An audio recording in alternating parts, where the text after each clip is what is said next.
Selle video eesmärk on see, et sa oskaksid ainevalemi järgi ära tunda erinevaid aineklasse.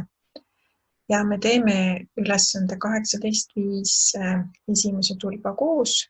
Ülejäänud tulbad on sul iseseisvaks tegemiseks. Aga siis ülesanne 18.5. Pane tähele, et siin on ära toodud sul aineklassid. Ja kõigepealt tuletame meelde, et kuidas sa tunned ära siis aine kas valemi järgi või siis nime järgi. Esimene on hape. Et me vaatame, mis on happe tunnus nimes ja valemis. Ja nimes me tunneme happe ära selle järgi, et happed lõpevad alati lipuga happe. Ja võta selle ülesande tegemise juures lahti ka õpikust lehekülg 149. Sealt sa leiad sellise tabeli ja vaata see punane kast, mis mul on ümber tehtud. Seal ongi siis ära toodud nii hapete nimetused kui ka hapete valemid. Ja nüüd, kui sa vaatad seda valemit, siis sa näed, et kõikides hapetes on üks ja sama tunnus, et esimesel kohal on vesinik, mille laeng on alati +1 ja teine pool on muutuv. Ehk siis hapete tunnus valemis on vesinik esimesel kohal. Järgmine aineklass on meil alused, mille kohta me võime öelda ka, et need on hüdroksiidid. Ja sellepärast hüdroksiidi või aluse sa tunned ära lõpu hüdroksiid järgi. Valemis on hüdroksiidi tunnus see, et tal on alati see OH teisel kohal. See esimene pool, mis on märgitud punaselt, see siis tähendab seda, et see võib muutuda. Et nimes on siis aluse tunnus hüdroksiid lõpp, aga valemis on, et teisel kohal on OH. Soolad on nüüd kõige keerulisem aineklass, on see, mida me viimasena õppisime. Ja soola nimes ei ole konkreetset lõppu. Seal on alati erinev lõpp. Ja jällegi sul on abiks õpikus lehekülg 149. Ja nüüd see kõrval olev tabel, seal on aniooni valem ja aniooni nimetus. Ehk siis, kui sa näed, et aine nimi lõpeb sellise lõpuga nagu fluoriid või kloriid, ehk siis, kui aine lõpeb nimes lõpuga näiteks kloriid või sulfaat või nitraat, et siis ta kuulub soolade aineklassi. Aga nüüd see teine tulp, mis siin on, see on happeanioon. Ja kui sa näed, et soola valemis esimesel kohal on metall, see on ka erinev. Ja teisel kohal on üks nendest, mis siin on toodud, et siis ta on soola valem.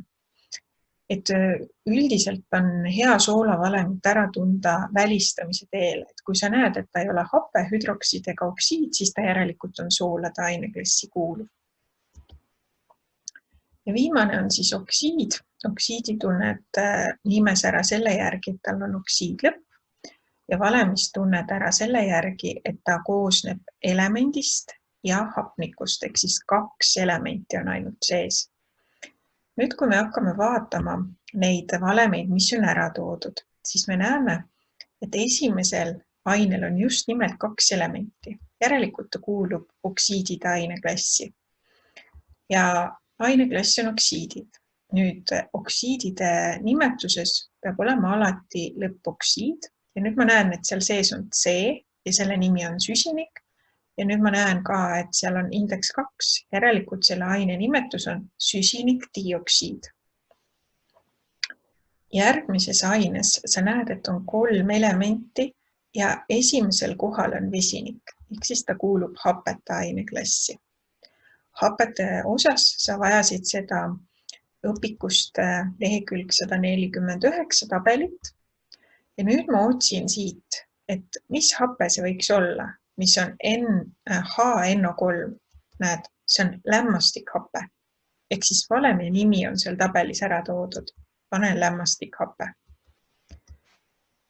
Järgmisel sa näed, et on 3 elementi ja sulgude sees on OH. Ta on selline nagu hüdroksiidide aineklass või aluste aineklass. Nii, alus ehk hüdroksiidid. Ja nimes sa kasutad lõppu hüdroksiid. Ehk siis esimesel kohal on metall, kaltsium ja teisel kohal OH. Järelikult on nimetus kaltsiumhüdroksiid. Nüüd järgmisel on 2 elementi, vask ja hapnik. Järelikult ta kuulub oksiidide aineklassi.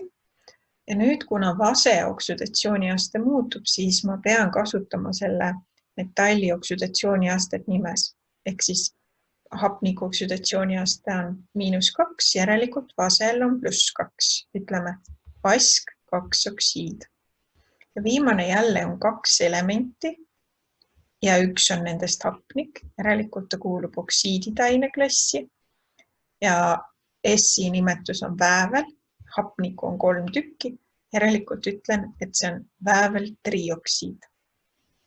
Nüüd esimeses tulbas soolavalemit ei olnudki, et nagu ma ütlesin, soolavalemi on kõige parem nagu ära tunda selle järgi, et sa välistad, et ta ei ole happe, hüdroksiid ega oksiid, järelikult ta on sool. Ja kuna soolad oli kõige viimane aineklass, siis soola nimetamisse saad meelde tuletada ka töövihiku ülesande põhjal 18.2 ja A, et kui on vaja meelde tuletada.